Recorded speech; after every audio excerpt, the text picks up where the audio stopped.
കൂട്ടുകാരെ, ഇന്ന് നമ്മൾ പറയാൻ പോകുന്നത് കാർലോ അക്യൂറ്റീസ് പുണ്യാളനെക്കുറിച്ചാണ്. എല്ലാവർക്കും അറിയാം, ഈ ദിവസങ്ങളിൽ ഏറ്റവും കൂടുതലധികം ചർച്ച ചെയ്യപ്പെട്ട, സോഷ്യൽ മീഡിയയിൽ ചർച്ച ചെയ്യപ്പെട്ട ഒരു വിശുദ്ധനാണ് കാർലോ അക്യൂറ്റീസ്. വെറും 15 വയസ്സ് വരെ ജീവിച്ചിട്ടുള്ള കാർലോ അക്യൂറ്റീസ് അതിനുള്ള ദൈവത്തിൻ്റെ മഹത്വം ലോകത്തെ മുഴുവനും കാണിച്ചു കൊടുത്തൊരു വിശുദ്ധൻ. ഇറ്റാലിയക്കാരനായിരുന്ന ഈ വിശുദ്ധൻ ജനിച്ചത് ലണ്ടനിലാണെങ്കിലും പിന്നീട് ഇറ്റലിയിലേക്ക് തിരിച്ചു പോകേണ്ടി വന്നു. മാതാപിതാക്കളുടെ ജോലിയും കാർലോ അക്യൂറ്റീസിൻ്റെ രോഗവും അതെല്ലാം കാരണമായിരുന്നു. കാർലോ അക്യൂറ്റീസ് ദൈവത്തിന് വേണ്ടി മാത്രം വിളിക്കപ്പെട്ടവനെന്ന് പറയാം. കിട്ടുന്ന സമയങ്ങളിലെല്ലാം ദൈവത്തിനു വേണ്ടി പ്രാർത്ഥിക്കുകയും വിശുദ്ധ കുർബാനകളിൽ മുഴുവൻ പങ്കെടുക്കുകയും ആഴ്ചകളിൽ ഒന്ന് കുമ്പസാരിക്കാനും എല്ലാം തിടുക്കം കാട്ടിയ ഒരു വിശുദ്ധനായിരുന്നു. ഈ കാലഘട്ടത്തിൽ യുവതിവാക്കൾക്ക് ഏറ്റവും മനോഹരമായി പറയാൻ പറ്റുന്നൊരു വിശുദ്ധൻ. കാരണം സൈബർ ലോകത്തിൽ നമ്മൾ ജീവിക്കുന്ന ഈ കാലഘട്ടത്തിൽ നമ്മൾ കമ്പ്യൂട്ടറും എല്ലാം യൂസ് ചെയ്ത ഒരേ ഒരു വിശുദ്ധൻ.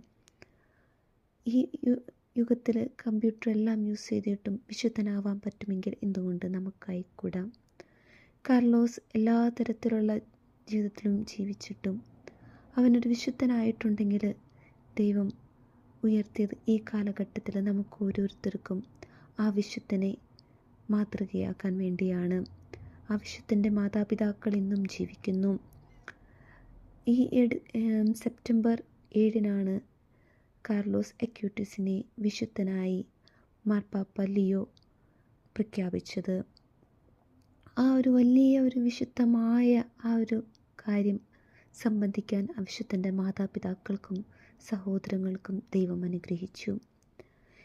ഈ വിശുദ്ധൻ ജനിച്ചത് 1991 വെറും 15-ാമത്തെ വയസ്സിൽ ലുക്കീമിയ എന്ന ക്യാൻസർ രോഗം പിടിപെട്ടു മരിക്കുകയാണ് ചെയ്തത്. തൻ്റെ ക്യാൻസർ രോഗം പിടിപെട്ട സമയത്ത് ഒത്തിരിയേറെ വേദനകളിലൂടെ ഈ വിശുദ്ധൻ കടന്നു പോകുന്നുണ്ടെങ്കിലും തൻ്റെ വേദനകളൊന്നും തൻ്റെ മാതാപിതാക്കളോട് പോലും ഷെയർ ചെയ്യാതെ ആ വേദനകളെല്ലാം തൻ്റെ ഉള്ളിൽ തന്നെ ദൈവത്തിന് സമർപ്പിച്ച് ദൈവത്തിന് നന്ദി പറഞ്ഞ് പ്രാർത്ഥിക്കുകയായിരുന്നു. കിട്ടുന്ന സമയം ആ വേദനയുടെ സമയത്തും വിശുദ്ധ കുർബാനയ്ക്ക് അർപ്പിക്കാനായിട്ടുള്ള ആ ഒരു ആഗ്രഹം ആ വിശുദ്ധനിലുണ്ടായിരുന്നു. വേദനകൾ വരുമ്പോൾ ആ വിശുദ്ധൻ എപ്പോഴും സഹിക്കുകയും ഒരു ദിവസം തൻ്റെ അമ്മയോട് പറഞ്ഞു, അമ്മ ഒന്നിനെ ഓർത്ത് വിഷമിക്കേണ്ട, ഒന്നിനെ ഓർത്ത് പ്രയാസപ്പെടേണ്ട, ഇതെല്ലാം ദൈവത്തിൻ്റെ അടുക്കലേക്ക് ചെന്നെത്താനുള്ള ഓരോ വഴികളാണെന്ന്.